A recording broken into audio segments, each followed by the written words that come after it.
Hello friends, வணக்கம். Welcome to Just Chilies. இன்னைக்கு நம்ம பார்க்க போற ரெசிபி சூப்பர் டேஸ்டியான shrimp spaghetti. இது வந்து நூடுல்ஸ் மாதிரியே இருக்கும். இது கூட shrimp நிறைய வெஜிடபிள்ஸ் போட்டு பண்ணியிருக்கிறேன். குட்டீஸ்களுக்கு ரொம்பவே பிடிக்கும். வாங்க இப்போ எப்படி செய்யறதுன்னு பார்க்கலாம். வீடியோக்குள்ள போறதுக்கு முன்னாடி நம்ம சேனல் இதுதான் முதல் தடவை பார்க்குறீங்கன்னா மறக்காம சேனலை சப்ஸ்கிரைப் பண்ணிக்கோங்க. இந்த ரெசிபி பண்ணுறதுக்கு முதல்ல ஷ்ரிம்ப் 250 கிராம் எடுத்துருக்கிறேன். இது நல்லா க்ளீன் பண்ணி வாஷ் பண்ணி வச்சுருக்கிறேன். இது கூட தேவையான அளவு உப்பு, மஞ்சத்தூள் 1/4 டீஸ்பூன், மிளகாய்த்தூள் 1/2 டீஸ்பூன், இஞ்சி பூண்டு பேஸ்ட்டு 1/2 டீஸ்பூன் இதெல்லாம் சேர்த்து நல்ல ஷ்ரிம்ப் கூட கலந்துட்டு இது ஒரு அரை மணி நேரம் மேரினேட் பண்ணிக்கலாம். இதை அப்படியே ஃப்ரிட்ஜில் எடுத்து வச்சிடலாம். ஸ்பெகட்டி வேக வைக்கிறதுக்கு முதல்ல தண்ணியை நல்லா கொதிக்க வச்சுக்கணும். தண்ணி கூட தேவையான அளவு உப்பு, 1 டீஸ்பூன் எண்ணெய் சேர்த்துட்டு தண்ணியை நல்லா கொதிக்க வச்சுக்கலாம். இந்த அளவுக்கு தண்ணியை நல்லா கொதிச்சதுக்கப்புறமா ஸ்பெகட்டி சேர்த்துக்கலாம். இது கிட்டத்தட்ட 300 கிராம்.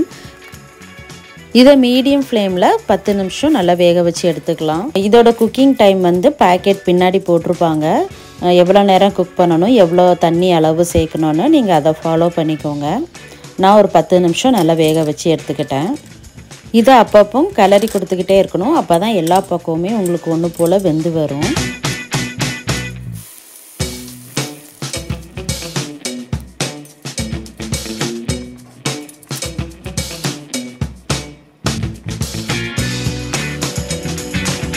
இப்போ ஸ்பெகட்டி நல்லா குக் ஆகிடுச்சு. இந்த ஸ்டேஜில் ஸ்டவ் ஆஃப் பண்ணிவிட்டு இதை வடிகட்டி எடுத்துக்கலாம். வடிகட்டினதுக்கப்புறமா நார்மல் வாட்டர் வச்சு இதை நல்லா வாஷ் பண்ணிக்கணும். இது பண்ணுறதுனால ஓவர் குக் ஆகாமல் இருக்கும். அப்புறமா இது ஒன்றோட ஒன்று ஒட்டாமல் இருக்கும். அதனால் கண்டிப்பாக இந்த ஸ்டெப்பை ஃபாலோ பண்ணிக்கோங்க. நல்லா நார்மல் வாட்டர் வச்சு நல்லா வாஷ் பண்ணி எடுத்துக்கலாம்.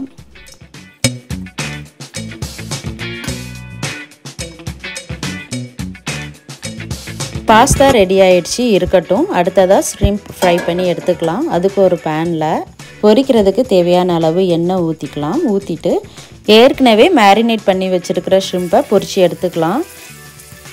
இதோட குக்கிங் டைம் பார்த்திங்கன்னா 5லேருந்து 6 நிமிஷம் மட்டுமே பொரிச்சு எடுத்தால் போதும். 2 பக்கமுமே நல்லா திருப்பி போட்டு பொரிச்சு எடுத்துக்கோங்க. அதுக்கு மேலே ஷ்ரிம்பை ரொம்ப நேரம் நம்ம குக் பண்ணோன்னா சாஃப்டாக இருக்காது, ரப்பர் மாதிரி ஆகிடும். அதனால் ஒரு 5லேருந்து 6 நிமிஷம் வரைக்குமே 2 பக்கமும் திருப்பி போட்டு பொரிச்சு எடுத்துக்கோங்க.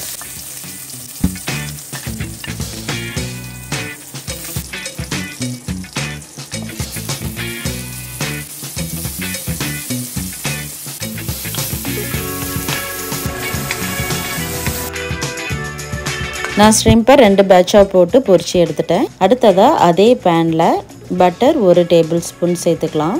பட்டர் உருகுனதும் 2 பல் பூண்டு பொடியாக நறுக்குனது, அதே மாதிரி பொடியாக நறுக்குன இஞ்சி 1 டீஸ்பூன் சேர்த்துட்டு இதை 1 நிமிஷம் நல்லா வதக்கி கொடுத்துடலாம்.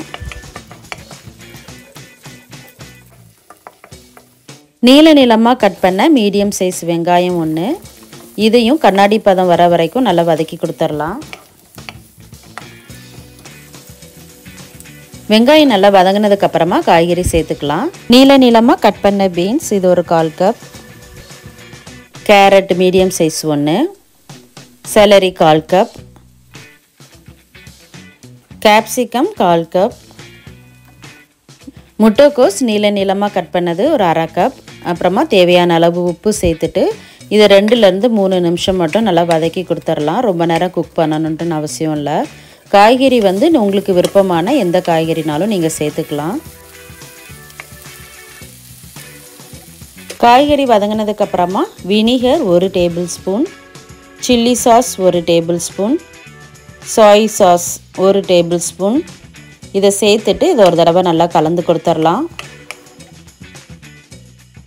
அடுத்ததாக இது கூட நம்ம ஏற்கனவே ஃப்ரை பண்ணி வச்சுருந்த ஷ்ரிம்ப், அப்புறமா குக் பண்ணி வச்சுருந்த பாஸ்தா ஸ்பெகட்டி அதையும் நம்ம சேர்த்துக்கலாம். இது கூட ஜீரகத்தூள் 1 டீஸ்பூன், மிளகுத்தூள் 1/2 டீஸ்பூன் சேர்த்துட்டு இது நல்லா கலந்து கொடுத்துடலாம்.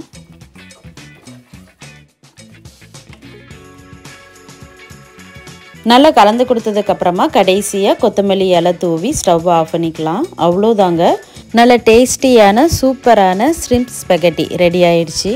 இந்த ஷ்ரிம்ப்க்கு பதிலாக சிக்கன் கூட போட்டு பண்ணிக்கலாம், ரொம்பவும் நல்லாயிருக்கும். இந்த ஸ்பெகட்டி வந்து நூடுல்ஸ் மாதிரி தான் இருக்கும். இதில் நிறைய வெஜிடபிள்ஸ் போட்டு பண்ணியிருக்கிறதுனால டேஸ்ட் ரொம்பவே நல்லாயிருக்கும். குட்டீஸ்களும் ரொம்பவே விரும்பி சாப்பிடுவாங்க. எல்லாருக்குமே ஒரு ஃபேவரட்டான ரெசிபி தான் இது. கண்டிப்பாக நீங்களும் இதே மாதிரி ட்ரை பண்ணி பாருங்கள். ட்ரை பண்ணி பார்த்துட்டு எப்படி இருக்குன்னு கமெண்ட்டில் சொல்லுங்கள். வீடியோ பிடிச்சிருந்தா லைக் பண்ணுங்கள், உங்கள் ஃப்ரெண்ட்ஸ் அண்ட் ஃபேமிலிக்கு ஷேர் பண்ணுங்கள். ஜஸ்ட் சில்லிஸ் யூடியூப் சேனலை மறக்காமல் சப்ஸ்கிரைப் பண்ணுங்கள். பக்கத்தில் இருக்கிற பெல் ஐக்கானை ப்ரெஸ் பண்ணுங்கள். ஆல்ங்கிற ஆப்ஷனை கிளிக் பண்ணிங்கன்னா நான் போடுற வீடியோ உடனே உங்களுக்கு நோட்டிஃபிகேஷனாக வந்துடும். தேங்க்ஸ் ஃபார் வாட்சிங்.